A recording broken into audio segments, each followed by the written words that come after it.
ይስማይከ እግዚአብሔር በዕለተ ምንዳቤከ ወይቁም ለከ ስሙ ለአምላከ ያዕቆብ ወይፈኑ ለከ ረድኤተ እመቅደሱ። እግዚአብሔር እንዴት እንደሚረዳ ተመልከቱ። እግዚአብሔር በጭንቅ ጊዜ፣ እግዚአብሔር በመከራ ጊዜ፣ እግዚአብሔር በስደት ጊዜ፣ እግዚአብሔር በመውደቅ ጊዜ፣ እግዚአብሔር ተስፋ በመቁረጥ ሰዓት እንዴት እንደሚረዳ ተመልከቱ። ራሔልን በመከራዋ ጊዜ እንዴት እንደሰማት፣ በእሷ ምክንያት እስራኤልን እንዴት እንዳሻገረ ተመልከቱ ይላል። እንዲሁም እስራኤልን ባላቅ በበለዓም ሊያስረግማቸው እነሆ በወሰነና ብር በመዘነ ጊዜ እስራኤልን በመከራቸው ጊዜ እግዚአብሔር እንዴት እንደረዳቸው ተመልከቱ ይላል። ሕዝቅያስ ሰናክሬም ከኔ በላይ ኃይል ያለው ሰራዊት ያለው ጉልበት ያለው አቅም ያለው ማንም የለም ብሎ በተነሳበት ጊዜ ሕዝቅያስን እግዚአብሔር እንዴት እንደረዳው ተመልከቱ ይለናል ቅዱስ ዳዊት። በመጽሐፈ ሳሙኤል ምዕራፍ 17 ላይ ደግሞ ምን ይለናል? እግዚአብሔር እኔን እንዴት እንደረዳኝ ተመልከቱ። ጎልያድ በጉልበቱ፣ ጎልያድ በልምዱ ተመክቶ ደምህን ለምድር ስጋህን ለአራዊት አደርጋለሁ ብሎ በተነሳ ጊዜ እኔን እግዚአብሔር እንደረዳኝ ተመልከቱ ይላል። እንዴት እንደረዳኝ ተመልከቱ ይላል እና ምን ይላል? ይስማይከ እግዚአብሔር በዕለተ ምንዳቤከ። መዝሙር 19 ቁጥር 1 ላይ ቅዱስ ዳዊት የተነበየው ትንቢት ነው። ትንቢቱ ስለ ሕዝቅያስ ነው። ዳዊት እንግዲህ አንዳንድ ጊዜ ወደፊት አንዳንድ ጊዜ ወደኋላ ትንቢት ይናገራል። እንደሚታወቀው ቅዱስ ዳዊት ወደፊትም ይናገራል፣ ከኋላም ስላለፈው ይናገራል ማለት ነው እና ምን አለ? በመከራህ ጊዜ እግዚአብሔር ልመናህን ይስማል። አንደኛ ሳሙኤል ምዕራፍ 1 ቁጥር 10 ላይ ሐና እመ ሳሙኤል እነሆ ልጅ ባለማግኘቷ አዝና ባለቀሰሽ ጊዜ በቤተ መቅደሱ ኤሊ ለምን ታለቅሻለሽ አላት። አንድ ነገር የጎደለብኝ፣ ልመናዬ ያልተሰማልኝ፣ ጩኸቴ ያልተሰማልኝ፣ እንባዬ ያልታበሰልኝ፣ ልጅ ያላገኘሁኝ ሴት ነኝ፣ ልጅ አጥቼ ነው ብላ ስትለው ማን ይስማሽ አላት? እግዚአብሔር ይስማሽ አላት። አያችሁ፣ ትልቅ ጸሎት ነው፣ ትልቅ በረከት ነው።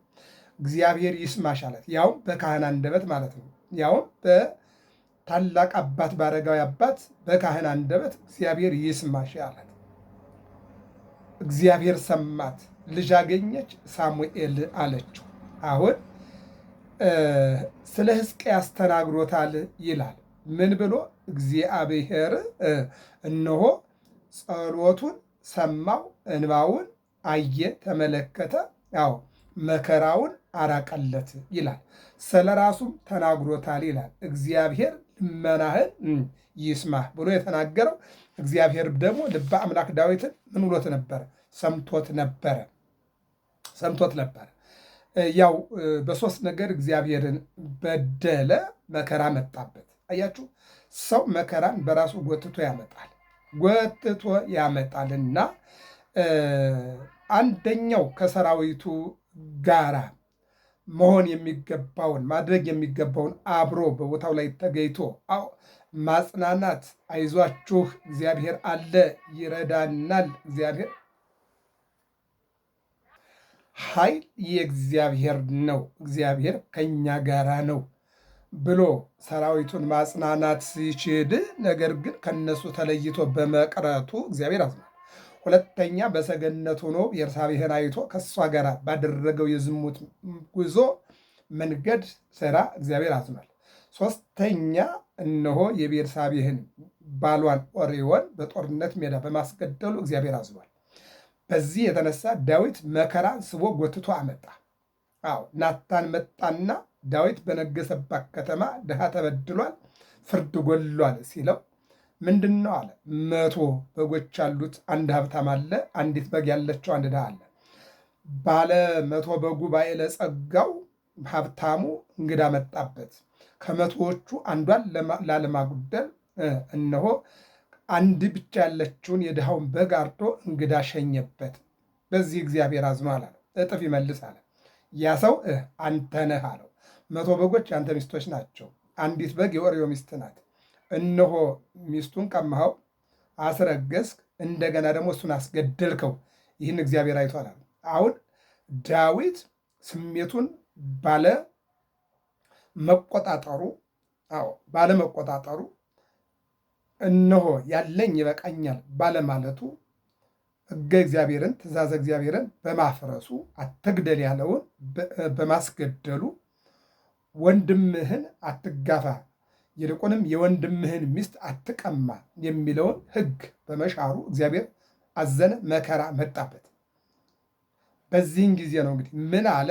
እነሆ እግዚአብሔር በመከራዬ ጊዜ እንዲሰማይ ለመንኩት። ሰው በጸዋዕክዎ ለእግዚአብሔር እግዚአብሔርን በለመንኩት ጊዜ አንድም በጠራሁት ጊዜ ዘንበል አለልኛል። ሰማኒ ጽድቄ ልመናዬን ሰማኝ አለ ይልና እነሆ እሱ ደግሞ ምን አለ? ወይቁም ለከ ስሙ ለአምላከ ያዕቆብ። የያዕቆብ ፈጣሪ ስሙ እንደ ዋስ እንደ ጠበቃ ሆኖ ይቁምልህ አለ። ለዳዊት የቆመ እግዚአብሔር፣ ለሕዝቅያስ የቆመ እግዚአብሔር፣ ለሙሴ የቆመ እግዚአብሔር፣ ለኢያሱ የቆመ እግዚአብሔር ለሁላችሁም ይቁምላችሁ ማለት ነው። ወይቁም ለከ ስሙ ለአምላከ ያዕቆብ። የያዕቆብ አምላክ ምንድን ነው የሚለው? እግዚአብሔር የአብርሃም የይስሐቅ የያዕቆብ አምላክ ነኝ። አምላኮሙ ለአብርሃም ይስሐቅ ወያዕቆብ፣ እኔ የአብርሃም የይስሐቅ የያዕቆብ አምላክ ነኝ ይላል። ይህ ነው የሚለው። የያዕቆብ ፈጣሪ ስሙ እንደ ዋስ እንደ ጠበቃ ሆኖ ይጠብቅ ያደርግልን መድኃኒዓለም። 600 ሺህ እስራኤላውያንን በዛ በግብፅ በረሃ የጠበቃቸው የቆመላቸው ምንም እንኳና በችግራቸው ተሰደው ቢሄዱ በዚያም የጠበቃቸው እግዚአብሔር ነው። ወደ ባቢሎን የወረዱትን 70 ዘመን ምንም እንኳን በድለው ተማርከው ቢሄዱ በዚያም ባሉበት የጠበቃቸው እግዚአብሔር የሚያስተምሩ፣ የሚያጽናኑ፣ ተስፋ የሚሰጡ ነቢያትን አብሮ ልኮ በነቢያት በካህናት በመምህራን እንዲጠበቁ ያደረጋቸው ማነው? እግዚአብሔር ነው የቆመላቸው። ይህንንም ወይፈኑ ለከ ረድኤተ መቅደሱ ከሰማያዊት የሚገርም ነገር ነው። እንዲህ አንዳንድ ጊዜ እዚህ ባለ ራእይ ዮሐንስ የሚናገረውን ነገር ጠበቅ አድርጎ ከሰማያዊት ልብ አድርጎ ሰማዩ ተከፈተ፣ የሰማዩ መቅደስ ታየ፣ ጽላቱም ታየ ይላል። ምን ይላል? ወይፈኑ ለከ ረድኤተ መቅደሱ ከሰማያዊት መቅደሱ ከምድራዊት መቅደሱ ያለ ረድኤቱን ይላክል። ከሰማያዊ መቅደሱ ከሰማያዊ መቅደሱ በምድራዊትም ከምድራዊት መቅደሱ ያለ ረድኤቱን ይላክልህ። በሰማያዊ መቅደሱ ሰማይ ተከፈተ፣ መቅደሱ ታየ። ራእይ 13 ላይ እንደገና በምድራዊት መቅደሱ ያለ ረድኤቱን አየሁ። በቤተ መቅደሱ ያለ ረድኤት፣ ያለ ድህነት፣ ያለ ተስፋ፣ ያለ መጽናናት፣ የሚያጽናና ቃል የሚነገረው የሚያጽናና ቃል ተስፋ የሚሰጥ ቃል ስለሆነ ይህንን ምን ይላል ማለት ነው? በሰማያዊት መቅደሱ ከምድራዊት መቅደሱ አንድም ከሰማያዊት መቅደሱ ከምድራዊት መቅደሱ እነሆ ያለ ረድኤቱን ምን ይላል? ይላክልህ ይላል መዝሙረኛው ልበ አምላክ። አንድም በሰማያዊት መቅደሱ ልባ በሰማያዊት መቅደሱ በምድራዊት መቅደሱ አድሮ ያለ እግዚአብሔር ረድኤቱን ይላክልህ። በሰማያዊት መቅደሱ በምድራዊት መቅደሱ አድሮ ያለ እግዚአብሔር እነሆ ረድኤቱን ይላክልህ። በሰማይም ባለው መቅደስ ያለ ማን ነው? እግዚአብሔር። በምድራዊ መቅደሱ አድሮ የሚኖር ማን ነው? እግዚአብሔር ነው። ለዚህ ነው በመቅደሱ የሚኖር እግዚአብሔር ነው። ለዚህ ነው ነቢያት በመቅደሱ እንገናኝ ይላሉ። በየት? በመቅደሱ። እኛ እኮ እንገናኝ የምንለው እኮ መዝናኛ ካፌ ነው አይደል? ወይም መንገድ ላይ ነው። መንገድ ላይ ነው። ነቢያት ግን በመቅደሱ እንገናኝ፣ በመቅደሱ እንነጋገር፣ በመቅደሱ እንለምን፣ በመቅደሱ እግዚአብሔር እናገኘዋል። እንዲህ ነው ክርስቲያኖች የሚቀጣጠሩ በመቅደሱ ነው፣ የሚለምኑ በመቅደሱ ነው፣ የሚጸልዩ በመቅደሱ ነው፣ የሚሰግዱ በመቅደሱ ነው፣ መስዋዕት የሚያቀርቡ ክርስቲያኖች በመቅደሱ ነው ማለት ነው። ይህን ይነግረናል። ወእምጽዮን ይትወከፍከ ጽዮን ስንል ኢየሩሳሌም በጽዮን ልመና ይሰማል ማለት ነው። በጽዮን በዚያች በሀገሯ በቦታው አሁነ ብትለምነው ይሰማሃል ነው። ጽዮን ታቦተ ጽዮን። አዎ እነሆ በታቦተ ጽዮን ፊት ቆመ ብትለምነው ማለት እግዚአብሔር ይቆምላል ይሰማሃል ማለት ነው። ጽዮን ማርያም በእመቤታችን በቅድስት ድንግል ማርያም አማላጅነት አምነህ ብትጸልይ ትሰማለህ ማለቱ ነው። ከሰማያዊት መቅደሱ ከምድራዊት መቅደሱ አዎ በሚገኝ አንድም አድሮ በሚኖር ረድኤቱ ይቀበልህ። አዎ ተወከፈኒ ጸሎቴ ከመጣን መቀድሜከ፣ ጸሎቴን እንደ ዕጣን ተቀበለኝ። አዎ ተቀበለኝ። ይህ ነው። እስጢፋኖስ ምን አለ? እነሆ እየተወገረ በድንጋይ እነሱን ይቅር በላቸው፣ የኔን ግን ነፍሴን ተቀበል። አዎ ምን አለ? በሰማያዊት መቅደሱ በምድራዊት መቅደሱ በሚገኝ አድሮ በሚኖር ረድኤቱ ይቀበልህ። አንድም በሰማያዊት መቅደሱ በምድራዊት መቅደሱ አድሮ የሚኖር እግዚአብሔር ይቀበልህ። ማን ይቀበለን? እግዚአብሔር። እግዚአብሔር ሲቀበል ነው ወዳጅ። አሁን እኛ እነከሌ የተቀበሉት እነከሌ የተቀበሏት ያ ምድራውያንም በምድራዊ ነገር ላይ የምናያቸው ነገሮች ሊጠቅሙ ይችላሉ። ነገር ግን አሁን እነሆ እግዚአብሔር የተቀበላት ነፍስ፣ እግዚአብሔር የተቀበለው ስለት፣ እግዚአብሔር የተቀበለው ጸሎት፣ እግዚአብሔር የተቀበለው ልመና፣ እግዚአብሔር የተቀበለው እንባ መልስ ያለው እሱ ነው። እሱ ነው። ጸሎታችን እግዚአብሔር እንዲቀበል፣ ልመናችን እግዚአብሔር እንዲቀበል፣ ስግደታችን እግዚአብሔር እንዲቀበል፣ ስጦታችን እግዚአብሔር እንዲቀበል ሕጉን ስርዓቱን በጠበቀ መልኩ ማድረግ ያስፈልጋል የሚለውን ይተረጉምልናል። ወይስክር ለከ ኩሎ መስዋዕተከ። የሚገርም መስዋዕትህን ሁሉ ይቀበልህ። ጊዜ መስዋዕት ነው፣ በእግዚአብሔር ቦታ ካሳለፍ ነው። ጸሎት መስዋዕት ነው፣ ከልብ ካቀረብ ነው። ስግደት መስዋዕት ነው፣ ከእውነት ከሰገድን። ቀዶ ማልበስ ቆርሶ ማጉረስ መስዋዕት ነው፣ ስጦታ ነው።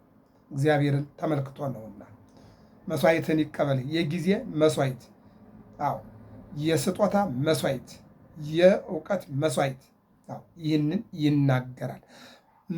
ወያጥልለከ ቁርባነከ አለ። እንደውም ምን ይላል?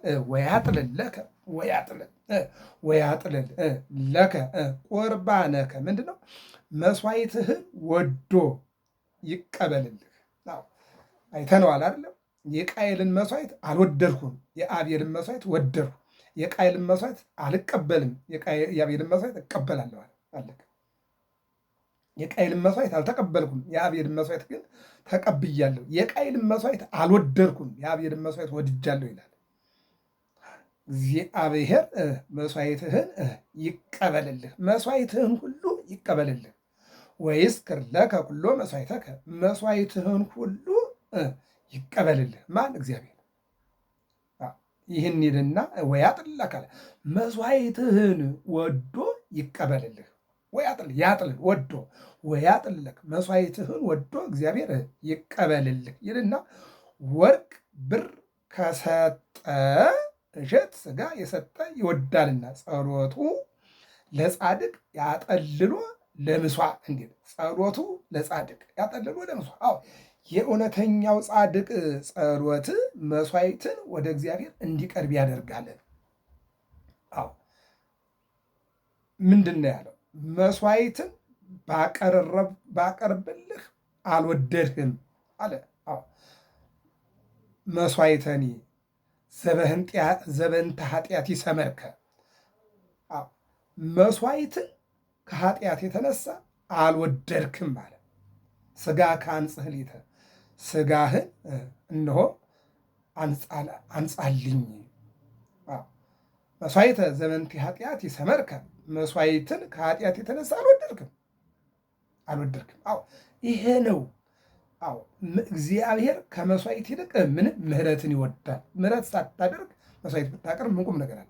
ምሕረት፣ ይቅርታ፣ ፍቅር፣ በጎነት፣ ደግነት፣ ርኅራኄ እነዚህን ማን ይወዳል? እግዚአብሔር ይወዳልና። ይሃብከ እግዚአብሔር ዘበከመ ልብከ። ይሄ ነው እንግዲህ ይሃብከ እግዚአብሔር ዘከመ ልብከ። እግዚአብሔር የልቡናህን የምኞትህን የሐሳብህን ያደርግልህ ይስጥህ። እግዚአብሔር የልብህን የመሻት የልመናህን ማቅረብ የጸሎትህን ሁሉ ማን እግዚአብሔር ይቀበላል። ምናል እግዚአብሔር የልቡናህን ይስጥህ። ልብህ ክፉ ካሰበ ክፉን አይደለም መልካሙን ሐሳብህን ይስጥህ። እንደውም ትርጓሜው ምን ይላል? ልብማ ክፉንስ በጎንስ ያስብ የለምን ቢሉ ክፉውን ትቶ በጎውን ይስጥህ ማለት ነው። ክፉውን ትቶ የሰው ልብ ሁለት ነገር ያስባል፣ መጥፎም ያስባል፣ ደግም ያስባል። ስለዚህ እግዚአብሔር መጥፎውን ትቶ ደጉን ያስብህ ማለት ነው። አንድም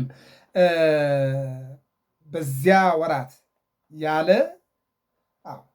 ችግር ላትኖር ትችላለህና ችግሩን አስወግዶ ጤንነትን ይስጥህ ማለት ነው። በሌላ መልኩ ደግሞ በዚያ ወራት ያለ በደዌ ነውና ክፋትን ያስባልና እነሆ ክፋትን አስወግዶ በደዌ አሁን ሕዝቅያስ በደዌ ውስጥ ነበር የነበራል። በደዌ ውስጥ ያለ ሰው መልካም ነገር አያስብም።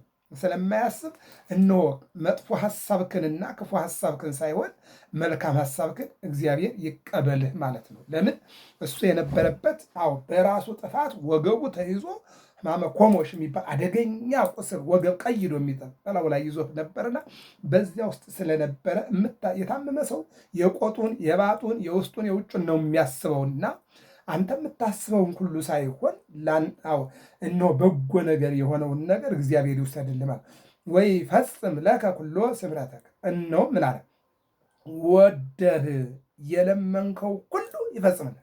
አንተ ከወደድክ ሞትም ቢሆን ይፈጽምልሃል። አየው አንተ ከወደድክ ማበድን ቢሆን ይፈጽምልህ እግዚአብሔር። አንተ ከወደድክ ማደግንም ይፈጽማል፣ መውረድንም ይፈጽማል። እግዚአብሔር አንተ የወደደውን ሁሉ ይፈጽምልህ። ሰው ምን ይወዳል የሚለው ጥያቄ ወደኛ ይመጣል። ሰው ምንድን ነው የሚወደው? ማበድ ነው? በህይወት መኖር ነው? መውጣት ነው? መውረድ ነው? እግዚአብሔርን መውደድ ነው ወይስ ከእግዚአብሔር መራቅ ነው? ይህን የሰው ፍላጎት ነው። የሰው ፍላጎት አይታወቅም። ምክንያቱም የሰውን ፍላጎት የሚያቅመድ እግዚአብሔር ብቻ ነው። ስለዚህ አንተ ግን የፈለግከውን እግዚአብሔር ይፈጽምልሃል። የፈለግከውን ምንድን ነው የሚያስፈልገን? ይህን ለይቶ ማወቅ ነው። ሰው የሚጠቅመውን የሚረባውን ነገር መርጦ መጠየቅ መለመን አለበት። ወለትፈሳ ባድኅኖተከ ይህ ተደርጎልህ እኛንም ደስ ይለን ዘንድ እግዚአብሔርን እንድናመሰግን ወደህ የለመንከው ሁሉ ይፈጽምልህ። ወደህ የፈጸመው ወደህ አንተ ወደህ ለእኔ ያስፈልገኛል ብለህ የምትለምነው ሁሉ ይፈጽምልህ። ወደህ ይሄ ለእኔ ነው። አሜሪካ መሄድ ነው፣ አውሮፓ መሄድ ነው፣ ደቡብ አፍሪካ መሄድ ነው፣ በኢትዮጵያ መኖር ነው። የትኛውን ነው የምትፈልገውን ነገር ለምነው እግዚአብሔር ይፈጽምልህ። ማቴዎስ 7:7 ላይ እነሆ ምን ብሏል? ጎድጉዱ ወይትለአውረክሙ አንኳኩ ይከፈትላችኋል፣ ሰአሉ ወይትባረክሙ ለምኑ ይሰጣችኋል። በቃ ለምን ይፈጸምልሃል። አንኳኩቶ ያልተከፈተለት ለምኑ ያልተሰጠው ማን ነው? ሁሉም ተሰጥቶታልና ለምን ይላል። ወነአቢ በስመ እግዚአብሔር አምላክነ በፈጣሪያችን በእግዚአብሔር ስም አምነን ክብርን የሚገርም ነው እናገኛለን። በሌላ መልኩ በፈጣሪያችን በእግዚአብሔር ስም አምነን ከብረን እንኖራለን። በፈጣሪያችን በእግዚአብሔር ስም አምነን ከብረን ገነን እንኖራለን። ዳዊት የማን ስም ነው ያመነው? የእግዚአብሔርን ስም አምኖ በእግዚአብሔር ስም ጎልያድን ጣለው። በማን የማንን ስም? የእግዚአብሔርን ስም። ይሰግድ ሁሉ ብርክ በስሙ ለኢየሱስ ክርስቶስ፣ ለኢየሱስ ክርስቶስ ስም ሁሉ ይንበረከካል። በኢየሱስ ክርስቶስ ስም በፈጣሪያችን በእግዚአብሔር ስም አምነን ገነን እንኖራለን። ነቢያትም ካህናትም እንዲህ ብለዋል፣ በእርሱ ስም አምነን በእርሱ ስም ገነን እንኖራለን። ምን ተብሎ? ነቢያት፣ ካህናት፣ ሌዋውያን፣ ነገስታት፣ መሳፍንት ተብለን ገነን እንኖራለን። ይህን ነው የሚናገረው። ወይፈጽም ለከ እግዚአብሔር ኩሎ ስእለተከ እግዚአብሔር ልመናህን ሁሉ ይፈጽምልህ። ይሄ ኤሊ የተናገረው ነው። ልመናሽን እግዚአብሔር ይፈጽምልሽ ያከናውንልሽ አላት። ሆነላት። ወይዎ ጸሎቶ ለዘጸለየ ጸሎቱን ለጸለየ ልመናውን ላቀረበ እግዚአብሔር እንሆ መልስ ይሰጠዋል ይላል። መልስ ይሰጠዋል።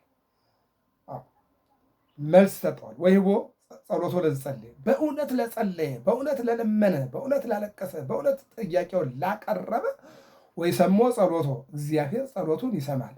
ወይቦ ጸሎቶ ለዘጸለየ ጸሎቱን ለጸለየ ልመናውን ላቀረበ እግዚአብሔር መልሱን ይሰጠዋል። ይህንን ይለናል። የዚያ አይመርኮ ከማድሃኖ እግዚአብሔር ለመሲሁ ከነቢያት አንድም እግዚአብሔር ከሌዋውያን ከካህናት እንሆ ሁሉንም የመረጠ ያከበረ እግዚአብሔር በዳዊት ላይ አድሮ ጎልያድን የጣለ ይልቁንም ታላቅነቱን ልዕልናውን የጠበቀ እግዚአብሔር ከነቢያት አንዱ እያንዳንዱ እግዚአብሔር ቀብቶ ያነገሰው ሕዝቅያስን እንደ አዳነው ዛሬ አወቅኳል። አዩ ከነቢያት ካህናት አንዱ እግዚአብሔር ቀብቶ አነገሰው ወይም ያነገሰው ሕዝቅያስን እንደ አዳነው እግዚአብሔር እነሆ ቀብቶ ያነገሰው ሕዝቅያስን እንደ አዳነው ሁሉም አወቅኳል ይላል።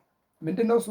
ሰናክሬም በገናናነቱ ተነስቶ ሕዝቅያስን እገድላለሁ ባለ ጊዜ ቅዱስ ሚካኤል ልኮ የሰናክሬም ሰራዊት 185 እንደ ቅጠል ግፍ አድርጎ ሲያድነው አይተዋልና እነሆ እግዚአብሔር ከሰናክሬም ጦርና ግድያ ከሰይፍ ሕዝቅያስን የቀባውን ንጉሥ ሕዝቅያስን እንዳዳነው አውቀናል፣ አይተናል፣ ሰምተናል። ምክንያቱም ጧት ሲነሱ ይላል በለኪሶ ሜዳ ጧት ሲነሱ 185 ወታደር 185 ሺህ ወታደር ሙቶ የቀሩት ደግሞ ሲሸሹና እየጮሁ ሲሄዱ ተመልክተው ነበርና እነሆ ግዙፍ የተባለውን ጦር ጥሎ ሕዝቅያስን ሲያድነው የቀባውን ሲጠብቀው አይተናል። ለታመነው የታመነው እግዚአብሔር ሲጠብቀው አይተናል። ምንድን ወይ ሰጠወ እምሰማይ መቅደሱ ከሰማያዊት መቅደሱ በተገኘ ረድኤቱ እንዲያድነው አወኩ። አንድም ከሰማያዊት መቅደሱ በተገኘ ረድኤት ሕዝቅያስን አዳነው። ሲያድነው አየን፣ ተመለከትን ባይናችን። ማን ያርዳ የቀበረ ማን ያውራ የነበረ ነውና ጧት ስንነሳ የሁሉ ሰራዊት እንደ ቅጠል ረግፎ አየነው። ሕዝቅያስ ባልሰማ ባላወቀ እግዚአብሔር ስራውን ሰርቶት አየነው። አምነን አናሉና እነዚያ ካህናት እነዚያ ሌዋውያን የተናገሩትን ቅዱስ ዳዊት እንዲህ አለና ተናገረው ይልና ምን ከሰማያዊት መቅደሱ በተገኘ ረድኤቱ እንዲያድነው አወቅን። አንድም እንዳዳነው አየን፣ ሲያድነው ተመለከትን፣ አድኖት አየን። ጠላትን ሲጠላና ጠላቱን እንደ ቅጠል ሲያረግፍ ወዳጆቹን ሲጠብቅ አየን። እኛ ለዚህ ምስክር ነን። ይህን ነው የምናገረው። በኃይለ አድኖተ የማኑ ይሄ ነው እንግዲህ በኃይለ አድኖተ የማኑ የማኑ ማለት የአብ ክንዱ ወልድ ነው። የማኑ ይሄ ቀኝ ክንዱ ማለት ነው። ምን ማለት ነው? ወዳጆቹ አብርሃም፣ ይስሐቅ፣ ያዕቆብን በሚታደግበት በትድግናው ስልጣን ኃይል አብርሃምን ከአምስቱ ኮሎዶ ጎሞራውያን ነገስታት ዘፍጥረት 14 ላይ 5 ነገስታት ሎጥን ይዘው ሄደው ንብረቱን ዘርፈው ሀብቱን ቤተሰቦቹን በወሰዱ ጊዜ አብርሃም ብዙ ነገስታት ብዙ ሰራዊት በትንሽ ሰራዊት ሄዶ ድል አድርጎ ተመልሷልና እነሆ ወካዕበ ናስተበቅዖ ለአምላከ ምሕረት ዘረዳእኮ ለአብርሃም አመ ይቀትሎሙ ለነገሥት። ደግመን ደጋግመን እግዚአብሔርን እናሳስባለን፣ እናመሰግነዋለን፣ እናገነዋለን። አብርሃምን እነሆ በትንሽ ሰራዊት ብዙ ነገስታት ድል አድርጎ ሲመለስ አይተናል። ይህ የእግዚአብሔር እንደሆነ እኛም አምነን አላለም። ይቀጥልና ምን ይላል? ይስሐቅን ዛዳንኮ ለይስሐቅ የምንመጣ ይስሐቅን በይስሐቅ ፋንታ በግ አውርዶ ተወራርዶ እንዲታረድ አድርጎ ይስሐቅን ግን በሰላም ወደ ቤቱ እንዲገባ ሲያደርግ እግዚአብሔርን አይተነዋል። ያመኑትን ሲያድን ያላመኑትን ደግሞ እነሆ ሲያስወግድ እግዚአብሔርን አይተነዋል ይላል። ለያዕቆብ ይላል ያዕቆብን እነሆ ከወንድሙ እንዲሁም ደግሞ ከወንድሙ ስንል ከእናት አባቱ ያዕቆብና ኤሳው እንደሚታወቀው ተጣልተዋልና ከኤሳው ድንጋይ ወይም ሞት ያዳንከው፣ እንደገና ደግሞ ከላባ ጥላቻ ያዳንከው፣ እንደገና ደግሞ በመንፈቀ ሌሊት ታግሎ ካልባረከኝ አልለቅህም ባለ ጊዜ ስምህ ያዕቆብ ማለት አሰናካይ ነውና ከዛሬ ጀምሮ እስራኤል ተብልሃል፣ እኔ ካንተ ጋር ነኝ ያለ እግዚአብሔር እንደሆነ አምነናል። ለዚህ ነው ምን አለ? ወዳጆቹ አብርሃም፣ ይስሐቅ፣ ያዕቆብን በሚታደግበት በትድግናው ስልጣን ኃይል አለ ሲታደግ ሕዝቅያስን ዳዊትን አብርሃም፣ ይስሐቅ፣ ያዕቆብን በታደገበት ስልጣኑ ኃይሉ ሕዝቅያስን ዳዊትን ሲታደግ አይተናል ነው የሚለን። አንድም በየማነ ኃይለ አድኖቱ ይለዋል። በየማነ ኃይለ አድህኖቱ ትድግናው በሚገልጽበት ስልጣኑ ኃይል ትድግናው ይልቁንም ኃይሉን በሚገልጽበት ኃይለ ክርስቶስ ውእቱ ለሰማዕት የሰማዕታት ኃይል፣ የጻድቃን ብርታት፣ የደናግል ብርታት፣ የመነኮሳት ብርታት የሐዋርያት አምላክ እግዚአብሔር እሱ እንደሆነ አምነናል አለ። ይህንን የሚነግስ ማይከ እግዚአብሔር በልተምንዳቤክ እግዚአብሔር በመከራ ጊዜ እንዴት እንደሚረዳ ተመልከቱ። ሕዝቅያስን ረዳው። አብርሃምን ከነገስታት የረዳ፣ ይስሐቅን ከመጥባይት ያዳነ፣ ያዕቆብን ከወንድሙ እጅ ያዳነ፣ ይልቁንም ደግሞ ዳዊትን ከጎልያድ ሰይፍ ያዳነ፣ ይልቁንም ሕዝቅያስን ከሰናክሬም ጦር ያዳነ እግዚአብሔር ይህን ይላል። እሙቱሰ በአፍራሱ በሰረገላት ይላል። ስራ አልያዘም፣ የኋላውን ሲያይ የገባ ነው። ሰናክሬም በፈረስ በሰረገላ መጥተው ነበር እለ ይለዋል። እነ ሰናክሬም ይለዋል። ሰናክሬም ከነ ሰራዊቱ እሙንቱሰ በአፍራስ ወበሰረገላ ፈረስ ያላቸው በፈረሳቸው፣ ሰረገላ ያላቸው በሰረገላ መጡ አለ።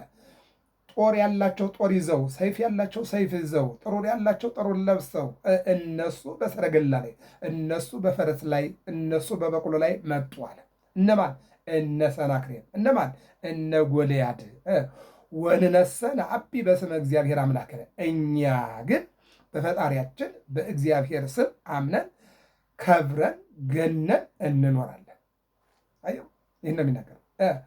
እነርሱ በፈረስ፣ እነርሱ በሰረገላ፣ እነርሱ በበቅሎ፣ እነሱ ሰይፍ ይዘው፣ እነርሱ ጦር ይዘው፣ እነሱ እነሆ ጥሩር ለብሰው መጡ አለ። ወንነሰ እኛ ግን አለ። አየው፣ እኛ ግን በፈጣሪያችን በእግዚአብሔር ስም አምነን ከብረን ገነን እንኖራለን። ይህን ነው ሰው ማወቅ ያለበት። በእግዚአብሔር ስም አምነን ገነን እንኖራለን። እሙንቱሰ ተሐጽኡ ወወድቁ አለ። እነሱ ግን ፈጽመው ጠፉ። አየው፣ ይሄ ነው እንግዲህ። እነሆ ሰዶምና ገሞራ በዚያ ውስጥ የነበሩ ሰዎች ምን ሆኑ? ጠፉ። እነ አቤሮን እነ ዳታን ምን ሆኑ? ጠፉ። ፈርዖን ከነ ሰራዊቱ ምን ሆነ? ጠፋ። ናቡከደነጾር ምን ሆነ? ጠፋ። እኛ ግን እንኖራለን አለ። እነሱ ግን ፈጽመው ጠፉ። ተአቅጹ በለኪሶን ወወድቁ በነነዌ፣ በለኪሶ ወደቁ። በለኪሶን ታቅጹ አለ። በለኪሶን ወወድቁ በነነዌ። ከነነዌ ወጣው ኢየሩሳሌምን ለመውረር ተዘጋጁ፣ ሄዱ። ኢየሩሳሌምን ከበቡ። እግዚአብሔር ቅዱስ ሚካኤል ላከና እንደ ቅጠል አረገፋቸው ይለና ተሐጽኡ በለኪሶን ወወድቁ፣ እነሆ በለኪሶን ተሰነካከሉ፣ ወወድቁ በነነዌ፣ በነነዌ ደግሞ ሁሉም አለቁ ወደቁ ይላል። ይህ ነው የሚነገረው ስለ ሕዝቅያስ የተነገረ ስለሆነ አንድም ተሐጽኡ በስጋ ወወድቁ በነፍስ፣ በስጋ እነሆ ተሐጽኡ ተሰነካከሉ፣ ወወድቁ በነፍሳቸው ወደቁ ይለናል ኢሳይያስ 43:17 ላይ ይህንን ይናገራል ቅዱስ ዳዊት በትርጓሜው። ወንነሰ ተንሣእነ ወረታዕነ አለ። ይህ ነው ደግሞ እኛ ግን ፈጽመን ጸናን አለ። የአጽናን መድኃኒዓለም እኛ ግን ፈጽመን ጸናን። ወዘአዝለፈ ትዕግሥቶ ውእቱ ይድኅን፣ በትዕግሥት እስከ መጨረሻው የጸና አዩ። አብርሃም በእምነቱ ጸና። ኢያሱ እነሆ እግዚአብሔርን በማመን ጸና። ኢዮብ የተለያየ መከራ ቢመጣም በማን ጸና? በእግዚአብሔር ጸና። ሐና ምን አለች? ጸና ልቤ በእግዚአብሔር፣ ልቤ በእግዚአብሔር ጸና። በእግዚአብሔር የሚጸና ልቤ ያድለን መድኃኒዓለም። ልቤ በማን? በእግዚአብሔር ጸና አለች። ይህን ነው። እኛ ግን ፈጽመን ጸናን አለ። አዎ ተአቅጹ ተተነካከሉ ብሎ ነበርና ምን አለ? ተንሳይነ፣ አዎ ተነሳን አለ። ወደቁ ብሎ ነበርና ረታይን አለ። አዎ አሸነፍን። ጠዋይኒ እይክል ረቲያ እንዲል ይህንን ይናገረ ማለት እግዚአብሔር በመከራ ጊዜ እንዴት እንደሚረዳ ተመልከቱ። እግዚኦ አድኅኖ ለንጉሥ፣ አቤቱ ንጉሥ ሕዝቅያስን አድነው። አድኅኖ ለንጉሥ፣ አምላክ ሆይ ሕዝቅያስን አድነው። አምላክ ሆይ ሕዝቅያስን አድነው። አቤቱ ንጉሥ ሕዝቅያስን አድነው ይልና አንድም ከዚያ እንደዳነ ሆኖ ይታየዋልና ለማን? ለዳዊት። እነሆ ሕዝቅያስን ከመከራ ሕዝቅያስን ከጠላት እነሆ ሰውረው መጋረጃ ሆነው አድነዋል። ወሰማኒ ወስምዐነ በዕለተ ንፄውዐከ፣ ወስምዐነ በዕለተ ንፄውዐከ አለ። ወስምዐነ በዕለተ ንፄውዐከ፣ እኛም እንዲህ ብለን በለመን ጊዜ ልመናችን ስማን። ነቢያት፣ ካህናት ወስምዐነ። እግዚአብሔር በመከራ ጊዜ እንዴት እንደረዳ ተመልከቱ። አዎ እነሆ ሎጥን በሰዶምና በገሞራ መከራ፣ እነሆ በመከራ ጊዜ እንዴት እግዚአብሔር አብርሃምን ከአምስቱ ነገሥታት፣ ይስሐቅን ከመጥባይት፣ ያዕቆብን ከወንድሙ ግድያ የረዳ እግዚአብሔር። እግዚአብሔር እንዴት እንደሚረዳ ተመልከቱ። ነሐሴ 4 ቀን ሕዝቅያስ እግዚአብሔር በተለያየ መልኩ የረዳው የንጉሡ ሕዝቅያስ የዕረፍቱ ቀን ነውና ቅዱስ ዳዊት፣ መልካሙ ዳዊት፣ ነቢዩ ዳዊት፣ ልበ አምላክ ዳዊት ስለ ሕዝቅያስና ስለ ራሱ የተናገረውን ይዘን ተነጋግረናል። የጊዜ ባለቤት እግዚአብሔር ሀገራችን ኢትዮጵያን ሰላም ያድርግልን። የአባቶቻችን አምላክ ስሙ ለዘላለም የከበረና የተመሰገነ ይሁን። በመከራ ጊዜ እግዚአብሔር እንዴት እንደሚረዳ ተመልከቱ። እግዚአብሔርን ጠራሁት፣ በችግሬ ጊዜ በጭንቀቴ ጊዜ ደረሰልኝ ይላል። እግዚአብሔርን ጥሩት፣ ስመ እግዚአብሔርን ጥሩ፣ በችግር ጊዜ ይደርስላችኋል። እነሆ በእግዚአብሔር ተመኩ፣ በእግዚአብሔር ስትመኩ በችግር ጊዜ ይደርስላችኋል። በችግሬ ጊዜ እግዚአብሔርን ጠራሁት፣ እግዚአብሔርም ደረሰልኝ፣ ዘንበል አለልኝ። ገብረ መስቀል ሚዲያ ነው። ሰብስክራይብ፣ ላይክ፣ ሸር አድርጉ። ሰላም እግዚአብሔር ከሁላችን ጋር ይሁን። ይቆየን።